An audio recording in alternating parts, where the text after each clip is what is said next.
our hero, Shuji, often pondered why his dating profile was so empty. Maybe it was the lack of a last name, just Shuji. Nobody ever used his actual name anyway.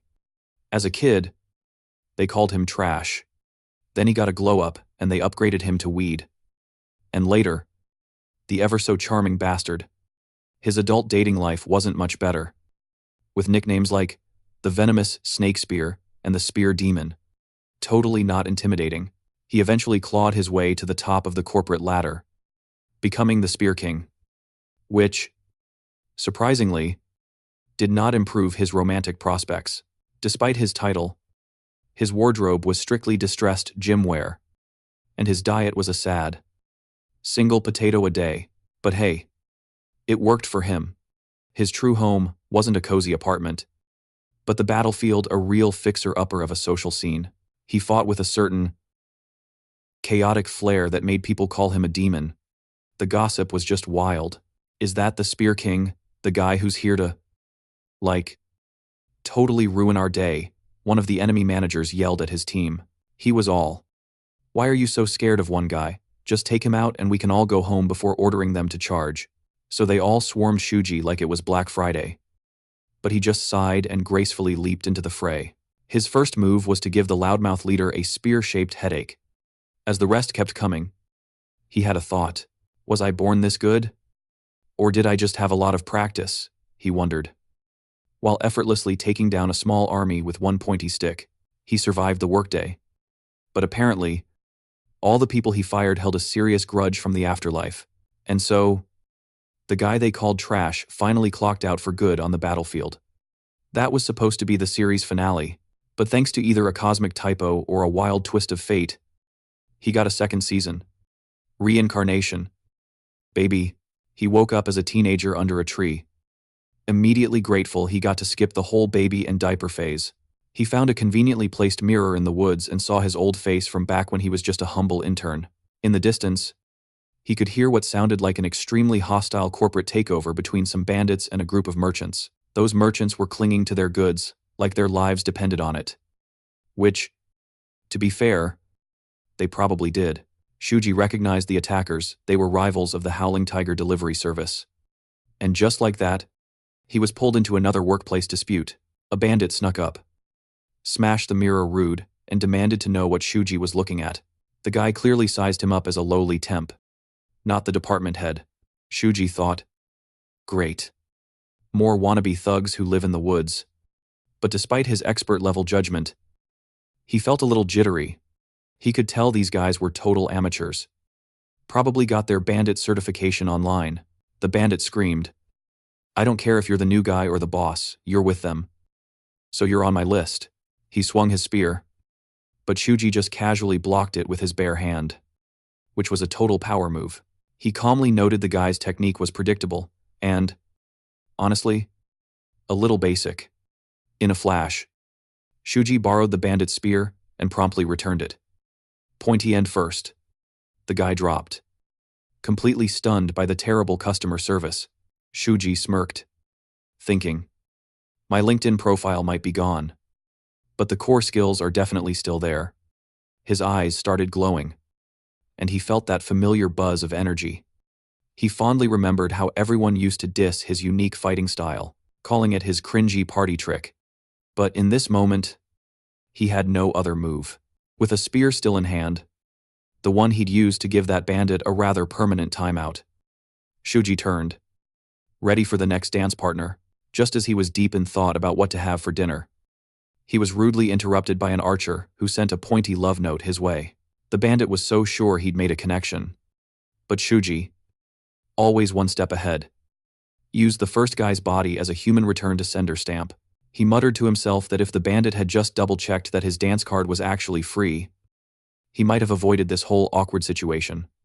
With a dramatic flair, Shuji gave the archer a matching poke and hung them both on his spear like party decorations.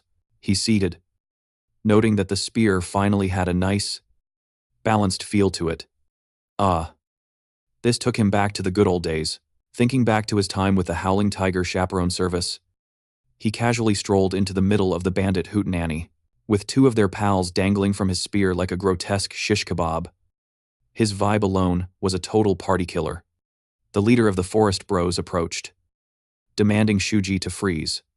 Shuji just smirked and replied that he was actually looking for the man in charge. The bandit leader growled, vowing to rearrange Shuji's handsome face. Without a second thought, he chucked a weapon at Shuji, but Shuji dodged it like it was a bad pickup line. He glanced at the two expired bandits on his spear. Tisqua? In their final moments. Had to admit he was pretty slick. But that's all they could contribute now. In one ridiculously smooth motion, Shuji split the leader in two, calmly stating, "Now that's times what I call making an impression." The remaining bandits just stood there, completely shook. They couldn't believe their main man got taken out in a single move. To them, Shuji was like the world's scariest blind date. He felt a weird lightness in his hand, wondering why his spear suddenly felt different. Without missing a beat, he popped the spear into the leader's neck, hoisting the body up high to show the other partygoers it was time to leave.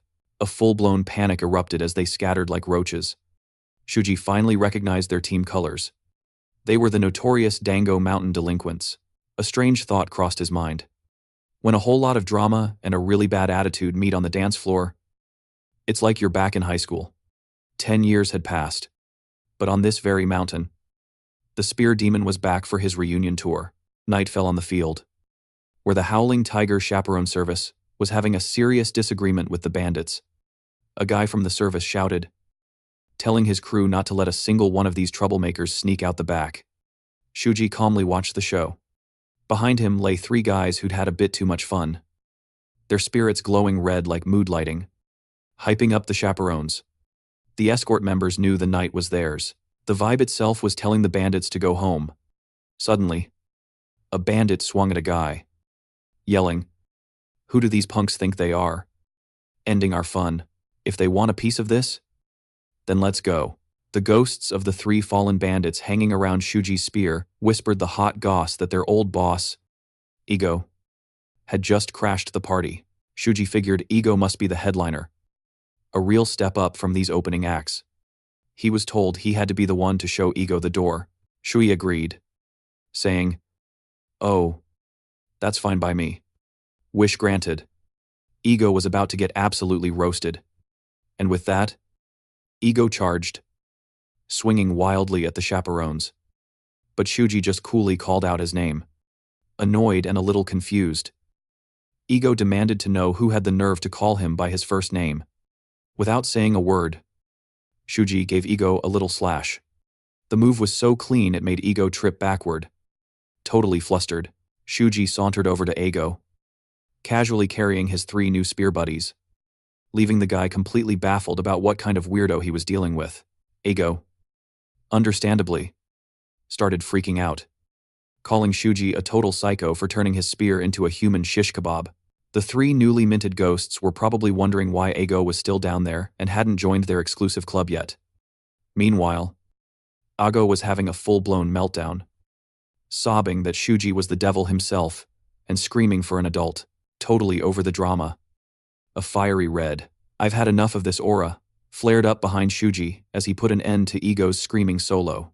He mused to himself that the "say a name 3 times" rule might actually be a real thing for sending folks to the underworld. Shuji remembered the trick when a name was called 3 times. The target gets a one-way, non-refundable ticket to the afterlife. Man, it had been a hot minute since he'd used that party trick. His mind drifted back to his past life, back when he was just a young guy struggling to climb a mountain, feeling totally miserable because he was the new guy. Naturally, all the worst scouting assignments got dumped on him. He finally plopped down for a break, completely over the whole military-industrial complex. He thought, "I joined the army so I wouldn't starve. Not for this." Honestly, it felt no different than being someone's personal slave. Suddenly, a pair of glowing red eyes popped open behind him, sending a jolt so intense his soul tried to leave his body. He couldn't tell if it was a tiger or a ghost. But frankly, it didn't matter. He knew rule number 1 of scary situations: you do not look back. Some things are just better left unseen. He vowed that he wasn't about to die here for nothing and kept his eyes glued forward. Then a voice purred, asking what he thought he'd accomplish by trying so hard when his life was less significant than a bug's. Why not take a little gamble? It might be your only shot to upgrade that pathetic fate of yours. Shuji finally spun around and shot back. And why should I trust a single word you say? The man just smirked, remarking that Shuji had a lot of guts before asking for his name. Shuji told him. But the man's eyes suddenly flashed a dramatic crimson as he questioned. I'm sorry. What was that you said? Shuji repeated his name. But the man insisted. Let's try that one more time. Just as Shuji opened his mouth to answer for the third time, the man was suddenly in his personal space. A hand clamped around his neck. Shuji realized the guy had closed the distance in a single breath without him even seeing a thing. And then it clicked. This was his master. The very man who'd gifted him with all this lovely demonic power. The man explained. If there's someone you want to get rid of, just say their name 3 times. And it doesn't matter what they say back. You'll be able to take out anyone. Shuji thought. Right. So this is the literal poster boy for evil in the martial world. The blood demon. Kokufu. Shaking off his trip down memory lane, Shuji got back to the task of slashing up bandits, when another wave charged at him, calling him a monster. Shuji found himself feeling strangely clear-headed. The demonic power Kokufu had given him felt a bit incomplete. As he fought, he realized that the little seed of that power, nestled deep in his core, was supposed to be seeping into his bones and making his mind all cloudy. But instead, he felt refreshed. He couldn't help but wonder what had changed. He let the power flow, a purple glow radiating from his body, and realized just how different this was from when he first got his demonic powers back in the day. Back then, he'd pretty much forgotten all about it after joining the army. But as a kid, he had learned the Miao tribe's breathing technique. Shuji figured that this little technique was the secret life hack that was preserving his consciousness and keeping his mind sharp. What a strange coincidence. He remembered his master's dramatic warning. Until you completely master this demonic power, you won't be able to hold on to your sanity. Shuji wondered what kind of look Kokufu would have on his face if he found out about this little loophole. Just then, some people from the bureau called him over, gushing with gratitude for saving them from imminent danger. This one girl pipes up, saying she totally knew Shuji was there the whole time. But the sheer, don't mess with me vibe he was putting out while taking down those goons, one by one, had her totally starstruck. Shuji, clueless as ever, just asks, "What are you talking about?" She's like, "I just don't get it. A guy with your skills, working as a glorified delivery boy for the Enforcement Bureau. Look, I know this is forward, but would you consider, sticking around and lending us a hand?" And Shuji just flat out says no, leaving her completely speechless. He starts to walk off, basically telling her, "If that's all, I'm out.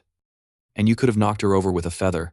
Her brain is screaming, "Don't let this dreamboat get away." So, since plan A failed, she dramatically drops to one knee, holds out this token, and begs him to take it.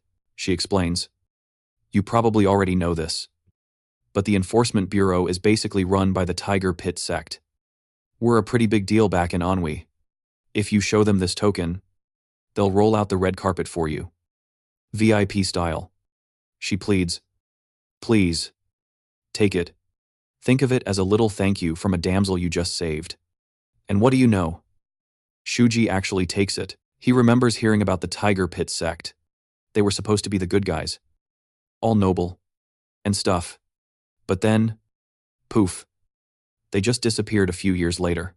The second, his fingers close around it, she thanks him profusely and bows, saying, "We've got to get back to our transport duties for now. But once we're done, we'll definitely come find you again, please. Enjoy your stay." And then, Shuji just casually helps himself to one of their horses, but the girl quickly stops him. Like, "Whoa, not that one. He's got a major attitude problem. We literally just use him to lug stuff around." But Shuji, being Shuji, just hops on and rides off anyway. One of the guys is like, "How is that wild beast suddenly acting like a perfect gentleman?" Then they all watch the horse take a nervous leak. Completely stunned. The girl just sighs. For a guy his age, Shuji's a master horseman, too. The man is an absolute beast. Then some guy in the back whispers, "You think it's love at first sight? I mean, he's totally her type. Tall, dark, and can definitely open a pickle jar. What's not to like?" The girl whips out her sword. "That's our hero you're talking about. Are you trying to get yourself unalived?" The guy immediately backpedals. "Whoa. Just kidding. Just kidding. My bad." She sheathes her sword and says, "Even though none of us got a great look, I was watching his spear work." A younger guy chimes in. "Maybe he's the heir to some super famous noble family of spearmasters." She just shakes her head. "No. That wasn't some fancy dojo style. That was pure military-grade spearmanship. The kind of skill and know-how that a guy his age just shouldn't have." The kid's eyes go wide with a new theory. And she nods. "Exactly. He's probably from a powerful military family, out on some kind of warrior's pilgrimage. Once he finishes his journey, and considering his personality, I mean, he'd risk it all for total strangers if he finds out about the trouble the Tiger Pit sect is in. There's absolutely no way he'd just stand by and do nothing." She's already picturing Shuji as the knight in shining armor who saves the Tiger Pit sect from the evil Black Dao sect. Just then, the horse springs another leak. Shuji yells, "If you spring a leak one more time, I'll make sure your plumbing never works again." His mind then drifts back to the Tiger Pit sect. He wonders if they're even still a thing. And if so, how they're holding up. And that's when he remembers Aiku, the only real friend Shuji ever made in his past life, who he met right after joining the army. Back at the military rest stop, some jerk kicks Shuji, snarling, "You think a fresh-faced rookie like you gets to eat before paying your respects to the vets?" Shuji shot back that this was the first he'd ever heard of some ridiculous newbie tax. The guy explained, "Look, Fresh Meat offers up their dinner to the veterans. Get it. Unless you want a free face remodeling session, you'd better learn the rules." The whole crew started cackling. But then, Aiku strolled in, holding a single potato like a holy relic, and called the whole thing absurd. He said, "Hey, if we're going by who's newest, then I'm the freshest face here. So, what? Are you going to take my rations too?" The bully's face turned red. He snarled that Aiku had a serious death wish and that he was about to personally rearrange his pretty face. In response, Aiku just yeeted the potato. It smacked the guy square in the nose. And Aiku quipped, "Here, fill your stomach with that, assuming you've got any teeth left to chew." Then he followed up with a few friendly punches. The bully's face looked like a Picasso painting. And Aiku cooed, "Aw, still hungry. Looks like you didn't get enough potato." He then dared him, "Come back for seconds if you want more. I promise I'll help you get rid of every last one of those pesky teeth for good." The goon scurried away. And Shuji told Aiku, "You really didn't have to do that for me." Aiku just tossed his half-eaten potato to Shuji, replying, "If you want to eat, then just eat it. You drama queen." Then he formally introduced himself as Shuji's direct senior. In that moment, Shuji felt this was more than just a comrade. It felt like he'd just found his sworn brother in arms. Or maybe something more. Aiku then asked Shuji for his name. And he told him, one day, while they were desperately trying to survive another Tuesday, a ridiculously blunt demon named Kokufu just appeared. Shuji got grabbed by his boss and was dragged away like a prize pig at the county fair. Aiku, watching from a distance, yelled out, "Hey, get your hands off my guy, or I'll light this whole place up with a flare." But Shuji yelled back, "No, don't, just run. Save yourself," which only made Aiku angrier as he screamed, "Let him go. You creep." The man actually did. And Shuji promptly fell into a trench, leaving Aiku speechless. The man just smirked and asked, "What's wrong?" I gave you what you wanted. Aiku lunged at him, but Shuji stopped him, yelling up. Whoa. Wait. I didn't fall. I'm just hanging out down here. I'm totally fine, he insisted. Aiku, stop worrying and just get out of there. The man sighed. Relax. I'm not going to kill you two lovebirds. Listen up. Because I have a business proposal for the both of you. A explained. You bring me the woman who fixed my internal plumbing. And in return, I'll give you the power to survive anything your hearts desire. The two of them exchanged a long, meaningful look. And seeing as they had absolutely no other options, they were totally in. Shuji climbed out. And the man noted. You two certainly have a fiery look in your eyes. I like it. He then began his lecture on something called unrestrained demons. They're basically the souls of humans who got eaten by tigers and then went through a major goth phase. These angsty souls become my little interns. And their job is to serve up other souls to help level up my spiritual rank. He added that the mourning technique device works on the exact same principle. By just absorbing all the grudges of the dead to give your own spiritual rank a nice little boost. This whole technique is called the art of the unrestrained demon. It has 3 awesome stages: comprehension, tempering, and transcendence. And each one has 10 levels. Once you clear the comprehension stage, you can let off demonic energy like steam from a fancy coffee machine. At the tempering stage, your blood literally turns into a deadly poison. And when you let loose with your demonic energy, it looks like you've sprung a very dramatic, very bloody leak. The next step from there is to level up to the transcendence stage. The man boasted that he'd already transcended this world, climbing 4 whole levels in that final stage. By doing so, concepts like good, evil, and even the whole demonic label became totally meaningless to him. And with that, he basically downloaded his new life philosophy into their hearts: go to the battlefield and cause endless, glorious mayhem. And that was their golden ticket to rewriting fate itself. Shuji and Aiku dove right into the guy's crazy plan. Even though they were basically wading through a sea of enemies, 24/7. And yet, they were so ridiculously confident they'd make it out alive. No sweat. They were banking on the man's promise this was their one, last, big score. The prize they had to snatch was the legendary 100-year snow ginseng. The real question was, could they actually do it? Shuji was all in immediately. But Aiku pumped the brakes, asking them to hold up. He laid it out plain and simple that 100-year-old plant was way out of their league right now, before they even thought about going after it. He asked if the old man could maybe, give them a power-up by opening their Ren and Du meridians. Aiku's logic was, if the dude could use the herbs they already had to unlock those meridians for them, then all they'd need to do is find that one last pesky ingredient. Any other missing herbs were just details they could sort out later. The man actually went for it. And Aiku immediately told Shuji, "You're up first, pal." Shuji was totally caught off guard and a little hesitant. But Aiku just pushed him, telling him to quit worrying and go get his upgrade.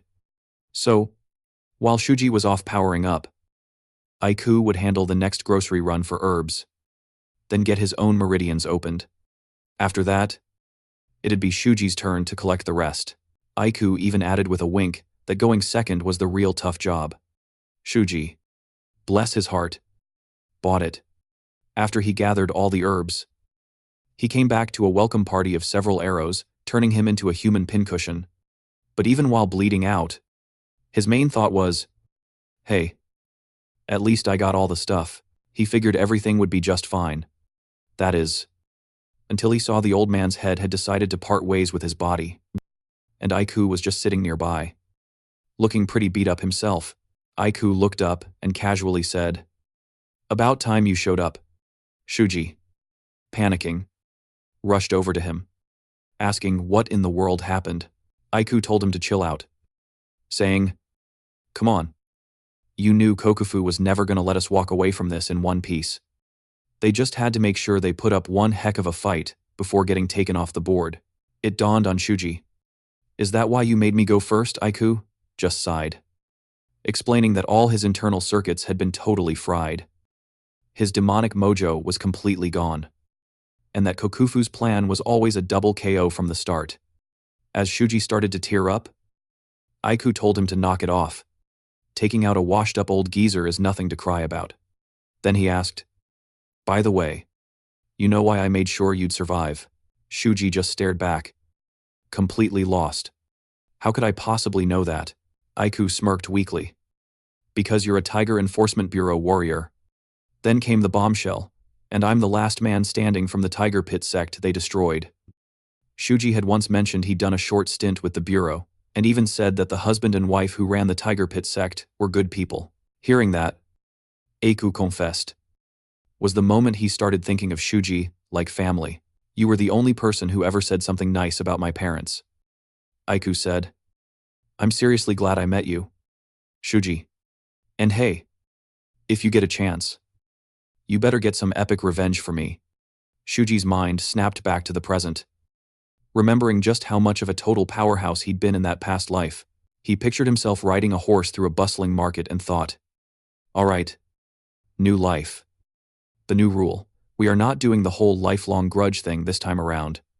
His number one mission was to jump back in the timeline and prevent the whole Hu clan disaster before it even started. He'd already managed to save the Tiger Enforcement Bureau and their funding. So maybe, just maybe, the future was already on a better track, but that wasn't good enough. He arrived at his destination, hopped off his horse with a flourish, and called out to a guy standing there. The man looked him up and down with a smug sneer and asked, "What do you want?" Shuji just gave him a cool smile and replied, "I just have a question for you." Some guy smacked Shuji on the head and warned, "Don't even think about messing with me. Who do you think you are, talking to me like that?" The man bragged that a nobody like Shuji was worthless. But Shuji just grabbed his head and said, "Quiet down. You're only here to answer my questions." The guy flinched, and Shuji casually asked, "So, that little manor over there, that's the Tiger Pit sect?" "Right." The man immediately dropped to his knees and confirmed it. Shuji continued, "Is the sect leader Kojan and his wife Cheyenne?" The man confirmed that, too. Shuji then asked, "And their son is named Kiku?" The man shot back, "That's false." Shuji pressed, "Are you sure it isn't Koiku?" The man confirmed it but seemed hesitant. And that tiny pause sent Shuji's mind into a tailspin. It felt like a detail from his past had just glitched out of reality, something he was sure he knew. But it just couldn't be. He'd checked every other detail, and it all matched his previous life perfectly. So, what was the deal with this? In a flash of frustration, he snatched the man's collar, demanding, "You better be telling me the truth." Shuji warned him, "If I walk into that Tiger Pit sect and find someone named Kiku, I'm coming back to beat you senseless." The man cried out, "But they are there." Shuji was bewildered. "Hold on. That's not what you said a second ago." The man scrambled to clarify. He explained, "You asked if the sect leader's son times was named Koiku." He then asked, "Why would you assume a beautiful young lady would magically become a man before she's even married?" He went on. "The Tiger Pit sect only has a daughter, not a son. Koiku is a woman." This news completely floored Shuji. His brain just short-circuited from the confusion. He thought to himself that if he just showed them the gold token, he could get into the Tiger Pit sect and figure this all out. However, he quickly realized that move could seriously derail all his future plans. So, he was wondering if there was another way in, when suddenly, a door flew open and a furious-looking man stomped out. "Zing Shuji." The man sneered. "Well, look who decided to show up. This is exactly why you can't give a job to some homeless brat." He grabbed Shuji by the collar, yelling, "I told you to clean up the horse manure, but you just took off. Get in here." The man then dragged Shuji inside, demanding, "Where are the others?" Shuji kept his mouth shut, wondering if this whole case of mistaken identity was because they thought he was a street urchin. It was actually a pretty convenient misunderstanding. Though, Shuji was hauled into a stable where the man introduced himself as Wen, the manager of the Grand Tiger Pit sect's stables. He laid it out. All you have to do is take care of the stalls and feed the animals. It's way better than living on the streets. Vuin added. Besides, I explained all of this 2 days ago. So you should have remembered. But when Shuji admitted he didn't recall any of it, the man was completely shocked. He looked Shuji up and down. So, you've not only got a bad memory, but you're talking back to your elders now. 2. Did you already forget about eating our leftovers and sleeping in the stables? He grumbled. The sect never needed you guys in the first place. But the leader took pity on a homeless kid like you and let you stay. He warned. Don't even think about running away. Because it'll only make things worse. Just do your job right. You get me. Out of nowhere, a horse charged over and kicked Tien right in the leg. Tien let out a scream of pure agony, but the horse just kept going after him. Shuji was totally baffled, wondering why this beast had suddenly decided to use him as a punching bag, and where on earth it even came from. Up at the Xiao clan manor, Xiao and his guard were watching the whole chaotic show. Xiao just chuckled, saying it was hardly a surprise. The horse was acting like a total lunatic. That was a prize-winning steed, after all, and he'd dropped enough cash on it to buy a whole mansion. But even with that insane price tag, the thing was still a wild beast. An absolute nightmare to control. His guard pointed out. Looks like one of the stable hands got roughed up. Xiao just shrugged, saying those guys were basically just animals to them anyway, and maybe they should toss them some scraps on the way out. Down in the stables? One of the workers' eyes went wide when he realized that was times the times. Xiao, from the infamous Zhao clan manor. Another guy whispered. What in the world is he doing here? Meanwhile, a memory from his past life hit Shuji. He remembered Aiku telling him all about this Xiao character. Xiao was the snake who orchestrated the whole downfall of the Tiger Pit sect. He was also the one who started that vicious, nasty rumor, and Shuji knew he had to get inside. Fast. Up on the balcony, Xiao grumbled that just being looked at by these peasants made him feel like his clothes were covered in filth. He'd heard whispers that the sect had some new faces around and had hurried over to see for himself. But he certainly hadn't expected to run into them here. Just then, he was greeted by the one and only Jenin, the leader of the Tiger Pit sect. Xiao and his bodyguard offered a respectful bow to Jenin, with Xiao smoothly calling him father-in-law. He explained that there was only one thing that could possibly drag him all the way out to the Tiger Pit sect. The reason was obvious: his beautiful bride-to-be. Jenin shot back that if Xiao was talking about Aiku, he had absolutely no memory of ever approving such a ridiculous marriage. Xiao just smirked, admitting that might be technically true. But he fully intended to go through with the wedding the moment Aiku turned 16. Jenin's face darkened with anger as Xiao went on, claiming the wedding between him and Aiku was already set for a year from now and was the talk of the entire region. Why? Even the village children were supposedly singing songs about it, fuming. Jenin realized Xiao must have been the one spreading these rumors, trying to trap Aiku and ruin her future. Xiao just played dumb, letting out a big laugh and complimenting what a great sense of humor Jenin had. He scoffed that the Zhao clan was worlds above the Ko clan, and if Jenin actually thought they'd stoop so low just to marry the daughter of the Tiger Pit sect, well, that was just hilarious. Jenin's rage boiled over at Xiao's condescending words. But just then, Aiku appeared, and having heard every last word, she cut in. She looked right at Xiao and said that if that was how he really felt, then there would be no engagement between their families, and he should stop wasting his time on her and go find some other woman to bother. Xiao, completely taken aback, asked her if she had any idea how damaging rumors like these could be for a young lady. Aiku fired back that there was nothing to discuss, because she had zero intention of marrying him or anyone else from the Zhao clan manor. Then she told him to get lost. Xiao sneered, saying she was putting on some pretty big airs for someone whose sect was practically broke. And yet, still as full of herself as ever. His guard asked what the plan was. Xiao just waved it off, saying they only stopped by on their way to the pleasure district anyway. So it was time to go. But as they were walking away, Xiao couldn't resist bringing up the rumors one last time. His guard added that Aiku was even more stunning in person than the rumors let on. Xiao grinned and asked if his guard finally understood why he was so completely obsessed with her. With a face like that, It's no wonder people say she's the kind of woman whose beauty could bring down an entire nation. The guard had to agree, admitting it wasn't an exaggeration at all. Xiao then added, with a cruel smile, that a gorgeous woman with no power or money is always destined for a tragic end.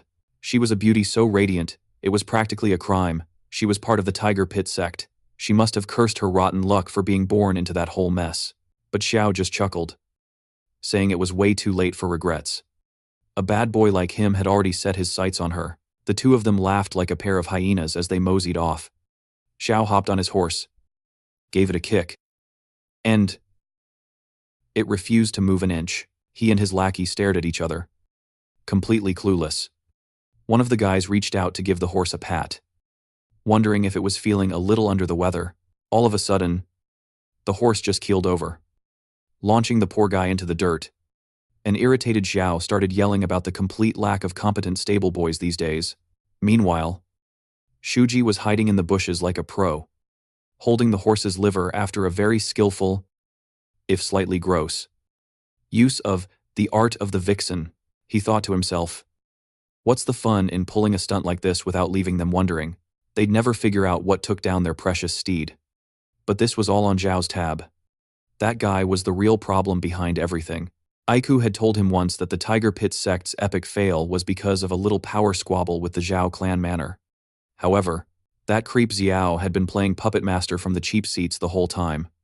Shuji's blood ran cold as he realized that if Aiku had known this, it was the exact reason she saw her own stunning looks as a curse. Overcome with a lover's rage, Shuji crushed the liver in his fist, finally understanding why Aiku would scar her own perfect face. The time for second-guessing was officially over. He bolted, a man on a mission, that very night in the Endi province, Neitu Prefecture. A new chapter was about to begin. Shuji was taking a stroll when he overheard the sweet sounds of a dinner-time dispute. Some fella was getting sloshed, and his wife was getting furious, demanding he take a hike. The guy, completely wasted, just bellowed back, "How dare you use that tone of voice with me?" Shuji ignored the domestic drama and ended up in front of a shop selling farming equipment. Man, it had been a while since he'd been here. He walked in to find a man sipping on something strong, who grunted, "Who you?" As Shuji introduced himself, the man just waved a dismissive hand. "Never heard of you." The old-timer, who was missing a leg, added that he was retired and that Shuji should try his luck somewhere else. Shuji, completely unfazed, took a seat and said with a grin, "That's funny, because I know exactly who you are." He then leaned in and said, "I need you to make me a hammer." The man, still sipping his drink, asked, "You kidding me?" "Kid," Shuji coolly replied. "I want it 17 sun long, 4 sun in circumference with a spherical head, and it needs to weigh under 10 jin." The man put his drink down, suddenly looking a lot more sober. "With those specs, you won't be able to hammer a single nail." Shuji just gave a sly smile. "Who said anything about nails?" The man, now completely intrigued, asked, "Anything else on your shopping list?" Shuji then requested 2 more little somethings, each 18.5 sun long, and made from the finest crocodile leather, and I want them forged like real weapons, heavy and built to last, he added. The man asked, "So, what are we thinking, sword, spear, or axe?" "A spear," Shuji said. The man, now all business, grabbed a stick and gave Shuji a sharp poke in the ribs. "Just showing you the kind of quality you'll be getting," he said. "It'll take me a whole day just to sharpen the blade." Shuji nodded. "That's perfectly fine." Then he asked, "Happen to have any smaller, pointier accessories?" The man grunted and smacked the top of the box Shuji was sitting on. The lid flew open, revealing a collection of wicked-looking iron spikes. Shuji's eyes lit up. "I'll take 'em. All of 'em." The man nonchalantly asked where to deliver the order, but Shuji just smiled. "Don't worry about it. I'll be back to pick up my toys myself." The blacksmith finally piped up. "Wow. Someone's got a hot date. All this gear's gonna cost you a pretty penny." Romeo. Shuji, completely missing the joke, Just deadpanned. Name your price. The blacksmith's teasing grin vanished. He got real quiet, then blurted out. So, is Veet. 3 days ago my daughter died. Any chance you can? You know? Bring her back. Talk about a mood killer. His hands, shaking like leaves in a hurricane, landed on Shuji's shoulders. When Shuji just stood there, processing the world's most awkward question, the guy quickly pulled his hands back. He stammered, You know, you kinda smell like a butcher shop. For a second, there, I thought you were a ghost, which would have been cool. But I guess you're just really into your work. Then he just casually threw out. So, since you're already here, and clearly capable, I want to go get revenge on the guy who took out my daughter for me. Shuji popped right up. Who's the unlucky party? The man whispered. The Black Dao sect. Shuji, without even blinking, was like, done, and started for the door. The blacksmith yelped. Wait. Hold on, there are 4 of them, the 4 jerks of the Black Dao sect. You should probably hear the deets. Shuji, already in full-on dramatic hero mode. Cut him off. Details are for the weak. I don't need to know their names to send them packing, he declared. They will all fall before me. Then, pausing at the door, he added, Oh, and can I borrow some work clothes and… You got any poison? The blacksmith looked absolutely scandalized. Excuse me, do I look like a shady back alley apothecary to you? I forge metal. Buddy. Not mischief. But then, he rummaged around and yeeted a suspicious-looking pot and a big old cloth at Shuji. Okay. So maybe I have some stuff. This bear hide used to belong to a guy who handled 74 people. And this jar, super deadly poison from the legendary Meow tribe. Allegedly. No warranties. You know, Shuji popped the lid, took a little sniff, and immediately knew this stuff was about as deadly as a kitten's sneeze. He looked at the blacksmith and said, Dude, you got totally ripped off. The man just shrugged. Yeah. I figured. Seemed too good to be true. But Shuji decided to keep it anyway. Figuring, hey, even if it's not legit Meow tribe poison, I can probably give someone a nasty tummy ache with it. All right. I'll be back tomorrow for my actual order. Just then, his eyes landed on a pile of bones in the corner. Because of course there's a pile of bones, so he asked, What's the deal with the bone collection? The blacksmith replied. Oh. Those, just for RNTI. Dispatching livestock. Is that a problem? Shuji, completely unfazed, was like, Nope. No problem at all. Mind if I borrow one till my gear is ready? And with that, he grabbed a bone. As Shuji walked out, bone in hand, the blacksmith thought, okay, maybe he is a ghost. A very resourceful, slightly creepy ghost. But then he shook his head. Ghost or not. As long as my daughter gets her revenge. Who cares if I get haunted? My life is a small price to pay for some quality payback. Cut to the main gate of the Black Dao sect, where 3 guards were probably gossiping about their love lives. Suddenly, they felt a chill. And poof. Shuji appeared out of the gloom. The guards were like, Who's this new guy? One of them, clearly the stickler for rules, puffed out his chest and announced, Hey, super important evil, meeting in progress, no entry pass. No entry. Then the guards squinted and pointed. And what in the world is that thing in your hand? It smells absolutely terrible. By the way. Now scram, but Shuji just kept walking, completely ignoring him like he was a pesky fly. Asterisk, BOK times. He just casually clocked the loud-mouthed guard, who dropped like a sack of potatoes. The other 2 just stared, jaws on the floor, suddenly noticing the seriously spooky vibes coming off this guy. Their eyes locked onto the weapon, and one of them gasped. Is that a horsebone?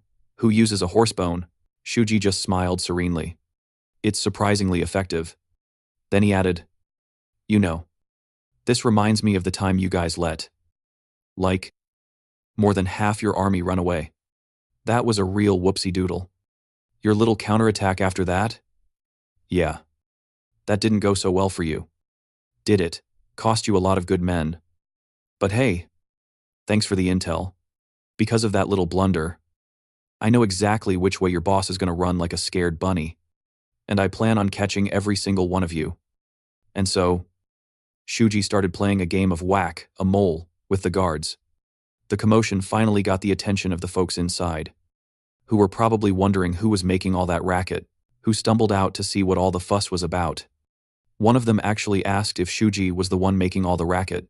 Another guy, who'd been catching some quality Z's, grumbled some very colorful words about his ruined beauty sleep. Someone chirped that the sect leader was busy entertaining a guest and would sort this mess out in a jiffy. Shuji, meanwhile, was sizing up the 4 characters before him and generously graded them somewhere between second and third-rate wannabes. It dawned on him that these must be the Black Dao sect's creme de la creme, as one of the gentlemen decided to lead the dance and lunged at Shuji. He gave him a love tap so powerful it brought a tear to his eye and a scream to his lips. Another guard drew his sword, but Shuji was already rushing in for a hug, gently booping him on the peepers before waltzing over to the other 2. He tossed the horsebone, which gave one guy a very personal, "How do you do" right on the kisser. And, to his surprise, the bone came zipping right back to his hand like a boomerang, without missing a beat. Shuji went back to the fella he'd just shared that special eye contact with, and the poor dear just fainted from all the excitement. The first guy, now beet red with rage, charged at Shuji, vowing they'd have a very unhappy ending together. Shuji took a graceful step back with a smirk, musing how it's hilarious that they love dishing it out. But the second someone asks to borrow a cup of sugar from them, suddenly, it stings. Spotting a lonely pot, Shuji gave it a little kick, sending a lovely shower of ceramic confetti right at the man's face. The guy's eyes caught some of the confetti, and as he instinctively covered them, Shuji strolled over and gave him a friendly tap with the bone, saying he was getting all worked up over nothing. "Relax. I'm not here for your stuff," he cooed. "I'm here to steal your heart. And maybe your soul." A new player entered the scene, his jaw practically on the floor. He simply couldn't process the absolute chaos unfolding before him. I mean, even in the Black Dao sect, nobody started a brawl this wild. And who in their right mind charges in swinging a horsebone as their weapon of choice? Shuji was an absolute animal. In a charming way. Of course. His clothes were now a fashionable new shade of crimson as he sauntered toward the man. The sight of him sent the man into a panic, and he whipped out his sword. But when Shuji gave him the look, the guy felt a shiver that had nothing to do with a draft. Without so much as a, "May I have this dance?" Shuji sent the man flying with a powerful flourish, introducing him rather intimately to the nearby wall. The wall, sadly, did not survive the introduction. The man gasped, struggling to ask who this Shuji character was and who had sent him. "The blacksmith," Shuji replied coolly. The man was completely floored by this, and before he could even process it, Shui struck him again, sending him off to dreamland permanently. Shuji stood over him and noted that taking care of the 4 big shots of the Black Dao sect should do it. That ought to cover my tab, he figured. With that, he turned and made a dramatic exit. Later that night, in some room, the Black Dao sect leader, Yuo, was chatting with a subordinate and got the bad news that their little project had completely tanked. The man let him know that both the big boss and the young master were dying to know how things went. He continued, saying that if Yuo had successfully pulled off the whole "let's play dress up as forest bandits" and crashed the Tiger Enforcement Bureau's party, he could have snagged both the cargo and the Zhao clan's finder's fee. However, the plan totally went up in smoke. Yuo, looking less than thrilled, listened as the man explained their surprise party was a bust, and they'd lost a few guests in the chaos. Now, they couldn't make their monthly payment to the Evil Alliance. The guy also fretted about the possibility of the demon collector stopping by for a visit. Frustrated, Yuo slammed his fist on the table. Realizing the situation had officially turned into a 5-alarm dumpster fire, they had sent more than enough guys to take down the Tiger Enforcement Bureau. But not a single one had come back. They were utterly clueless about what had happened. The guy just had to point out that maybe, just maybe, sending one of the 4 big-shot black dialytes from the get-go would have been a brilliant idea. Yua, bless his heart, admitted he hadn't exactly planned for things to go this spectacularly sideways. If Mr. Know-It-All had just given them a heads up about the tiger pits. Enthusiastic personal guards. They wouldn't be in this pickle. Oh. He did not like that. The man spun around, slammed his hand on the table like a drama queen, and snapped. Are you saying this is my fault? Let's make one thing crystal clear. He seethed. If you mess up again, we're all taking a dirt nap. You get me, Yua? Looking like he desperately needed a vacation. Just grabbed his head, he grunted his agreement, and the man continued his tirade. Unless the Tiger Enforcement Bureau completely botches their little delivery job, the Tiger Pit sect won't even bat an eye. The young master's grand marriage scheme will stay a fantasy. And that lovesick brat won't stop until he has that girl. Yua finally snapped, shouting, I get it, enough already, and right on cue. A strange sound. The man tensed up, is wondering. What was that? Aren't our 4 superstars supposed to be playing bouncer at the door? A shadow slipped under the door. Then it swung open to reveal the heads of the 4 elites. Arranged like a very morbid welcome mat, it was Shuji. The man's brain went into full-blown panic mode. Thinking, oh, fantastic. The good guy sect sent their top exterminator. And our A-team is already toast. As Shuji strolled in, the man started backpedaling faster than a crab on hot sand. Whoa. Hey. I'm from the Zhao clan. I have nothing to do with these Black Dao weirdos. I just came by to chat. I swear, he pleaded. But Shuji's expression clearly said, I am not in a chatty mood. Look, the man offered. I can see you're here to redecorate. Permanently. So, how about I lend you a hand? Instead of replying, Shuji gave him a surprise facial with some strange red liquid. The man yelped. Ow, what is that? What is your problem? Dude, seriously. I'm Zhao clan, not Black Dao, he wailed. His eyes feeling like they'd been doused in hot sauce. Shuji calmly recalled his master's lecture.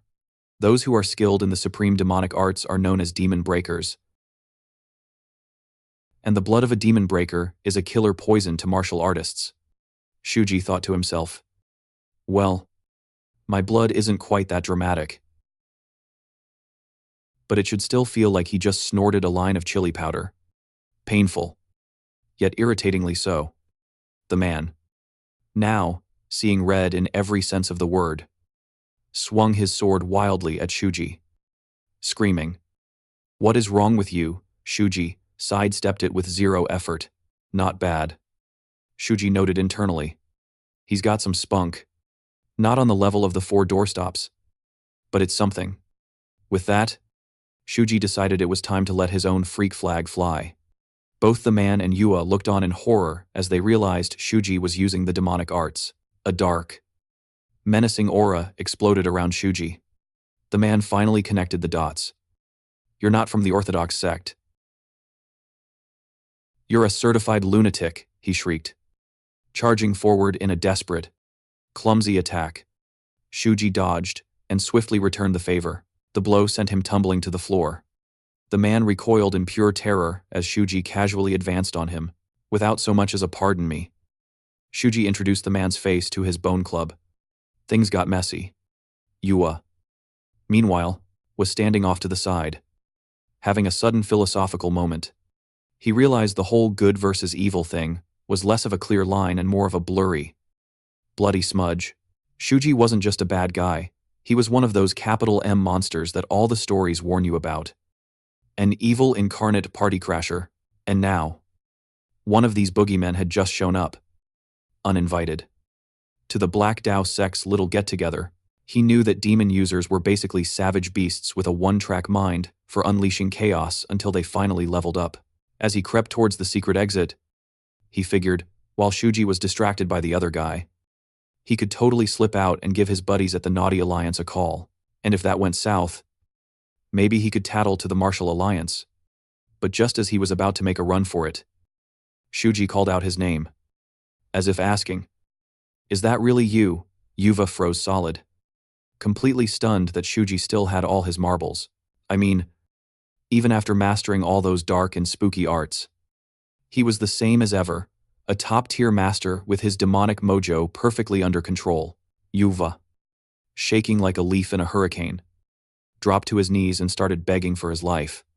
He promised that if Shuji let him go, he'd be his new best friend, his butler. Anything, he explained. It was the absolute last day to pay his dues to the bad guy club. And if things went sideways, he was going to be a head shorter. Then, calling Shuji your nobleness, he tried to hint that maybe, just maybe, Shuji wasn't buying the whole hero act either. Shuji had to admit, Yuo was a little more clued in than he'd given him credit for. So he casually asked Yu to just, give up his powers. Yuo looked like he'd just been asked to sprout wings. Shuji warned him with a shrug. Refuse. And you'll be taking a dirt nap. Yuo, actually thinking it over, realized giving up his skills would be like deleting his entire life's work. He decided that, if this was the end, he was at least going to leave a scratch. With a pathetic burst of energy, he charged straight at Shuji. Shuji sighed. I knew you were all talk. Yuo. He casually whacked Yuo's side with his bone, sending the guy tumbling. Yuan scrambled away, sneering. You're no peak stage monster, you're just some second-rate poser.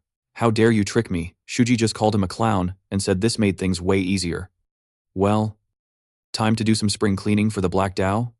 He said, with a chilling finality. Suddenly felt a weird twitch and wondered if Shuji's little poke had done more than he thought. Shuji actually chuckled. I should thank you. Yuo. Normally, you'd be a real pain in the neck to handle. But you managed to get everything wrong all on your own, which was a huge help. Just then, some red souls swirled up to Yuo, whispering, let's all check out together. Started swinging wildly at Shuji, who dodged every clumsy slash before tapping him again with that bone. Yuo then lunged with his sword, but Shuji avoided it like he was stepping over a crack in the sidewalk. Yuo couldn't help but gawk at his moves, thinking that for all their wildness, they were as precise as a master assassin's, yet carried with the graceful confidence of a true hero. His footwork was a total mystery, designed to finish an enemy in any situation, making him look like some kind of devastatingly handsome demon on the battlefield. Shuji zipped forward and tagged Yuo with the bone again, making him stagger back with a yelp. Yuo was still screaming when Shuji started talking, listing off Yuo's resume, running an illegal recruitment service for innocent women, selling them to questionable establishments, and shaking them down for cash to build your little fan club. Shuji wasn't done. And let's not forget that massive tab you ran up with the Tiger Enforcement Bureau. Shall we? Yuo, finally admitting defeat, started groveling. You're a mighty warrior. The mightiest. He begged for another chance, swearing he'd changed his ways if Shuji would just let him live. Shuji, however, was lost in thought, wondering how many other cockroaches were in this little scheme. A confused asked, What do you mean others? Shuji turned to him, now holding a fire stick. Tell me, how many people have begged you for their lives? Just like you're doing right now. Yuo pleaded that he'd do absolutely anything. Shuji just gave him a permanent hotfoot, commenting, this should help the Tiger Enforcement Bureau feel a little better about their bad investment. As the flames kicked in, a final, horrifying thought struck Yuo. Wait. Has this guy been the one causing all this trouble from the start? As the flames roared, Shuji's power flared, and he mused that the Black Dao's leader might finally be a decent warm-up. He could hear more goons on their way. Something about their whole network getting riled up. He barely had time to wonder who these new clowns were before they all charged, screaming for his head. With a calm sigh, Shuji figured it was going to be a long night. By the next morning, the whole town was buzzing with rumors. One guy swore he heard it from an ex-Black Dao member. While Tian laid out the juicy details, the entire Black Dao sect wiped out overnight. Their headquarters burned to a crisp. The two guys listening were completely floored by the news. And Tian wasn't even done. He added that the Tiger Pit sect had been getting squeezed by the Black Dao, too. Which was an even bigger shocker. Tian then leaned in, explaining that the Black Dao had bought up the Tiger Pit sect's debt from the can wine and would pop in from time to time. You know, just to stir the pot. But, thanks to all this chaos, those debts are now totally worthless. Meaning the Tiger Pit sect actually came out on top. It's incredible. Makes you wonder who the heck this mystery warrior is. Whoever they are, they're the real hero of Inidu province. Just then, Tian bellowed at Shuji, who was napping nearby. Hey, are you done with that horse manure or what? Shuji jolted awake as Tian stomped over, getting in his face. You got a problem, he snarled. Shuji just thought, this is such a drag. For a second, he thought about whipping out his gold token to shut this guy up for good, but decided against it. Better to lay low until this mess with the Zhao clan blew over. Tian yelled that he'd had it up to here, and for once. Shuji was going to listen to him, but right then, a soft voice called out to them both. Tian's head snapped toward the sound as a young woman approached. You really shouldn't pick on the new guy, she said gently. We're all used to the routine here. But the new recruits deserve a little patience. It was Aiku. Is everything all right? She asked. Tian immediately backpedaled. Oh. It's not like that, it's just… Shuji here won't listen to a word I say, he grumbled. Aiku offered a warm smile. He's still just a kid. It's probably his first time doing this kind of work. So we need to be patient and teach him, she advised. Tian just huffed. He's just some drifter. He'll be gone in a week anyway.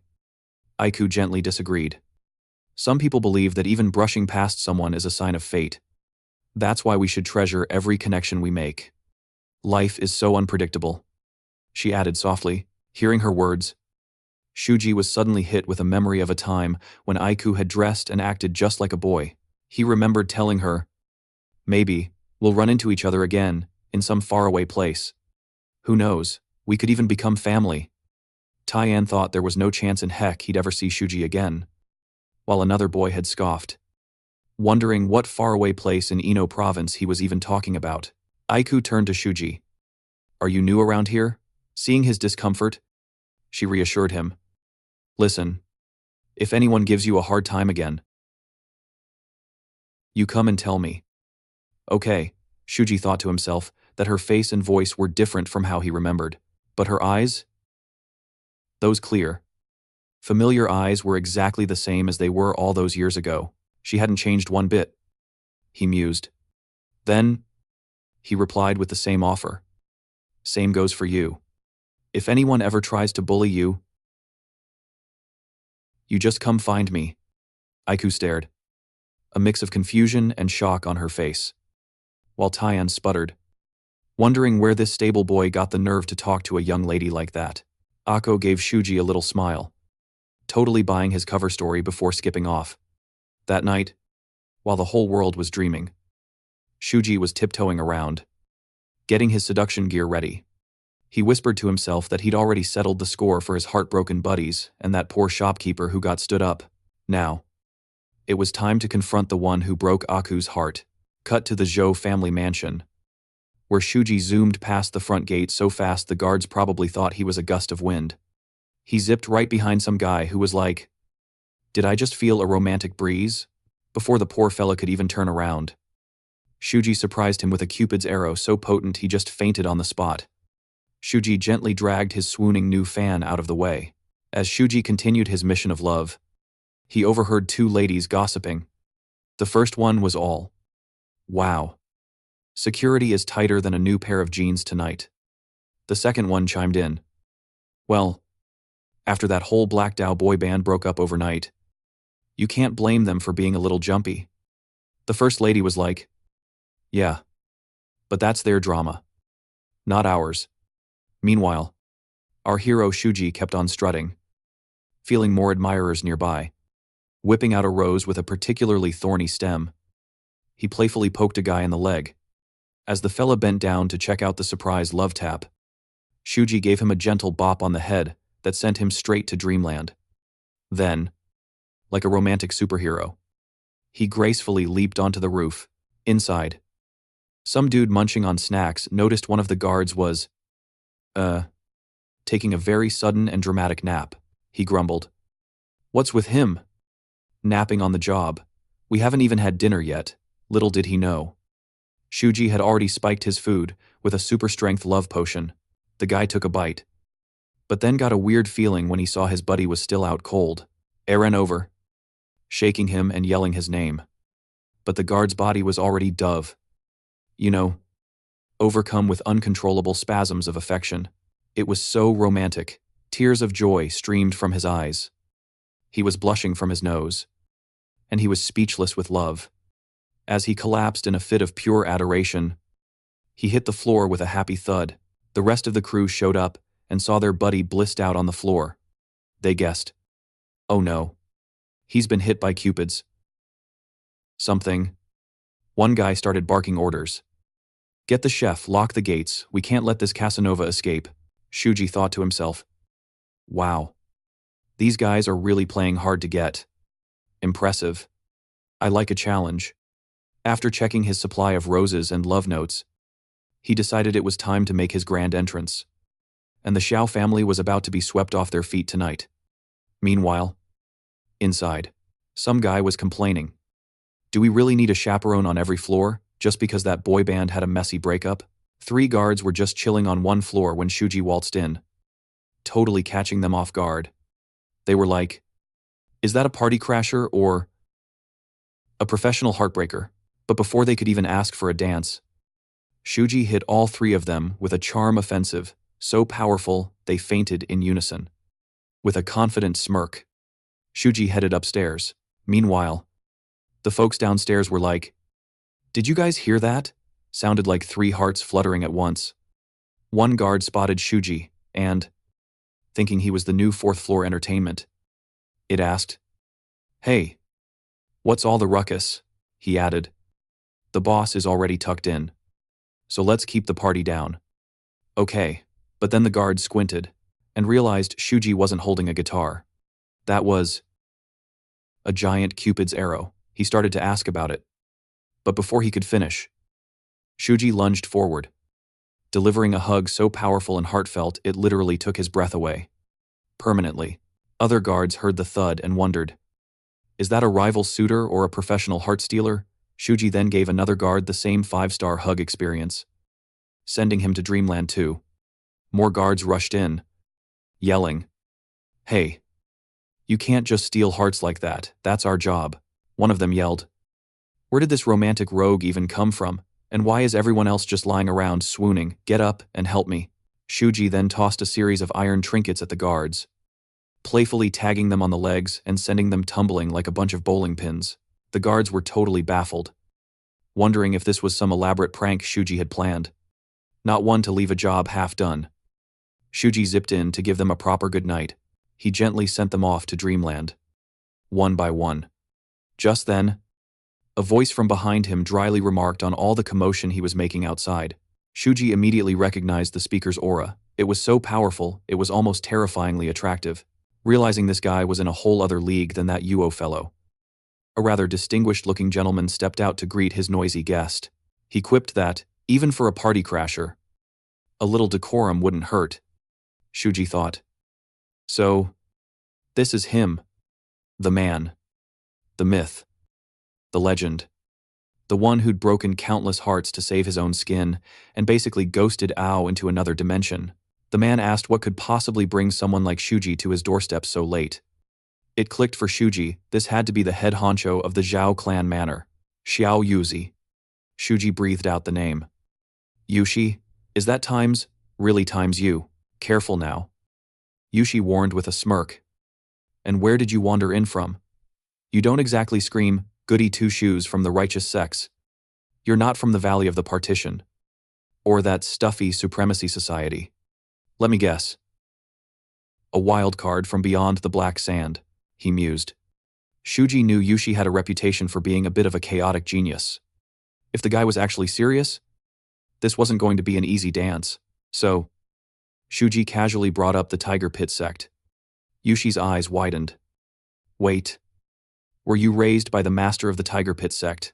But he immediately laughed it off as impossible. No way. I can't picture that old grump handling a wildcat like you. So, spill. What's your deal with the Tiger Pit sect? He pressed. Shuji just shrugged. Oh. You could say, I'm a guest. Or, a warrior for hire. Or maybe I just muck out the stables. Yushi raised a perfectly sculpted eyebrow. Somehow I doubt you do anything for free. He mused. But it doesn't matter where you're from. You've just waltzed into the lion's den. You know, and the only proper response is to, let's say, disciplina per you, immediately, with a flourish. He drew his sword. Wouldn't you agree? Shuji couldn't help but think how wild it was to be standing here, face to face with a living legend. For so long, Yushi had been living his best life, while Eiko had to bottle up all her frustration, never getting a chance to settle the score with her own hands. But now, the tables had turned, and Shuji was here to collect on Aiku's behalf. With a grin, Shuji lunged forward with his spear. Their weapons met with a dramatic clang. Yushi felt a weird jolt and hopped back, exclaiming, Whoa! Are you using some kind of magic trick? How in the world do you have the Shao clan's signature vibe? He demanded. Shuji just smirked and started calling on his entourage of friendly neighborhood spirits. He thought to himself that with his spirit game at the 9th level of the comparison stage, he was totally in the same league as Yushi, a top-tier master. No doubt. But the real tiebreaker in this little tango would be their life experience. A guy on his second playthrough versus a veteran who's seen it all. Yushi snapped out of it, unleashing a flurry of slashes. But Shuji dodged each one like they were partners in a choreographed dance. Then it was Shuji's turn to lead. He rushed in for a strike, but Yushi blocked it effortlessly, remarking, Not bad, pretty boy. Not bad at all. But, he added with a wink, it's going to take more than that to win me over. Yushi gave Shuji a firm push, sending him stumbling back. He wondered what his dance partner's next move would be.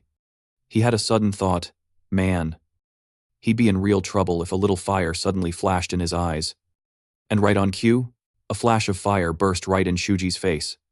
But without missing a beat, Shuji lunged forward, spear first, leaving a tiny, little love tap right across Yushi's neck. And whoa, Shuji's love tap was way more intense than Yushi bargained for. His head almost decided to leave his body for a solo career. For a hot second, it looked like he was about to fall right into Shuji's arms, which, given the state of his guts, would have been super awkward, Shuji had to admit. Yushi had some serious reach and moved like he'd been breaking hearts. I mean, bones for years. Finding a way into his personal space wasn't going to be a walk in the park. So, thinking on his feet, Shuji decided to play hard to get and started lobbing a whole bunch of stuff at Yushi from a distance. Yushi gracefully dodged the flurry of gifts, realizing Shuji was a man of many talents. Then, Shuji literally threw a bone at him, which is a bold move in any relationship, but he dodged it like a pro. Yushi couldn't help but be impressed, remarking that Shuji's persistence was kind of cute and that he was dying to meet the wild person who raised such a character. He then made him an offer, give up this little game, and I'll make you my right-hand man. Think of the fun we'll have. Shuji could practically hear the gears turning in Yushi's head. That sweet talk was just the appetizer for the main course. He watched Yushi dramatically punch the floor before charging. Shuji went to parry, but a very inconsiderate dead guy tripped him up, sending him stumbling and totally ruining the mood. Naturally, Yushi saw his chance to make a move. He poked him right in the chest with his sword. He thought, game over, but was shocked when Shuji didn't even yelp. What a drama king. Yushi muttered that Shuji had more backbone than his own wimpy son, who'd probably need a week in bed for a paper cut. Yushi sighed, thinking his boy really needed a tough partner. Since he wasn't getting any younger himself, He just wanted to meet a grandkid before he kicked the bucket. Meanwhile, Shuji, who was still very much in the middle of this intense date, asked Yushi if he was really that clueless about his expiration date. Yushi was suddenly very confused why his sword felt like it was stuck in molasses, no matter how hard he squeezed. Getting a grip on his sword felt totally impossible. Like trying to open a pickle jar on the first try. It dawned on him that Shuji had stopped the blade with his bare freaking hands. And he just couldn't process that level of absolute craziness. Shuji smirked. This was all part of the plan. He'd totally faked an opening just to get Yushi to come closer, reeling him in like a fish, cool as a cucumber. Shuji told Yushi he already knew exactly how much time he had left on the clock.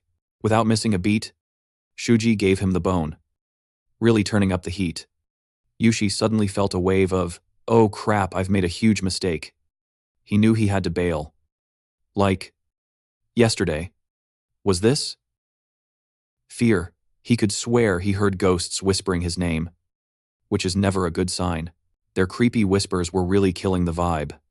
In a total panic, Yushi fumbled for his sword, trying to put some healthy distance between them. But when he glanced back, he saw Shuji's entire spooky fan club had shown up. The sight of them, combined with Shuji's whole intense come-hither vibe, absolutely terrified him.